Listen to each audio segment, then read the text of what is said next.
Lasă-mă, mă, în pace. Hai, mă, dă-l și-mi, dă-l, Lasă-mă, pace. Lasă-mă așa. Fraierul este cu un fel.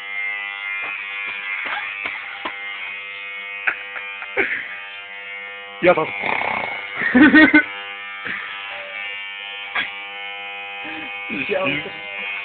Luis Aragonista. Da, da, mă, mai lăsați nou pe aici. Hai, dă-l jos.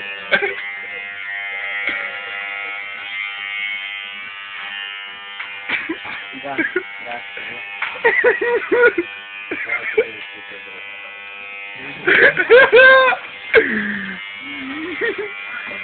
Gata, nici nu mai dai. Gata. Hai, mă, mai dă-i o dată. Ca la pușcării. Ca la prănaie, să mă râmișe. Nicule, ai făcut terciunea spusiți? Da. Pătrat. Hai, mă, mai dă-i o dată, ca nu. Mai dă o dată să facă cu gel. Mai dă-i să poată să facă fixativ. Ai pus-o? Ce mă? Ești dau cu 4? Bă, dai să-l ratim de tot. Bă, dar chiar sunt morți, să aduc un bic, te fac de faci. Dacă vine mama acum, mă, pular, din picioare, de păstaș. Deci, uite, mamă. Tată, te fac și cu trag o dungă la sprâncean. Bardel te cheamă. Eu tău. Bă, prostule, știi cât o să mătă? Bine. Te pune mama faci cu ea să-mi dau tăcă. Eu tan la pe bârstă. Priviți, amazing. Ai toate, cu proteviu, eu să ne... Domnule Cristi, s-a dat nouă, frumos. Auziți cum a fost, vă rog frumos, ne spuneți cum a fost. Chel, căpățul în cap. Dă cu sopul de cap. Fenomenul să spală la cap. Dai, așa.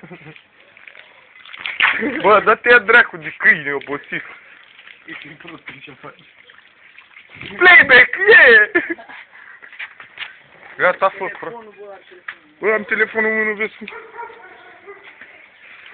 Chelo, Bladon. Ce așa vrei tu, îți place Chelo? Ce faci, mă? Hai, mai filmezi, mă? Șșt, că te-am luat la televizor. Hai și mă las. Nu vine, mă, mănâncă, mama. Domnule, dar vă frumos să vă spuneți, dați-vă așa, mă faceți la... Domnule, cum a fost? Cum a fost asta, vreau să mă întreb? Domnule, paparații, hai, tată, hai, zi cum a fost. Domnule, vă rog frumos, spuneți populației ceva. Poporul așteaptă niște cuvinte ureși la dumneavoastră, vă rog frumos. Vă rog frumos. Hai, frumos! Vă rog frumos să vorbiți frumos, că să dăm la televizor în direct. Hai, Dan Diaconescu te cheamă, hai. Hai, mă, gunoile, dă-te așa. Vă rog frumos, spuneți populației ceva. Vă rog frumos. Hai, tată. Dom'le, sentimentele alea când v-a băgat mașina, cum a fost? Cum a fost? Vreau să știu adevărul, populația vrea să afle. Vreau să știu.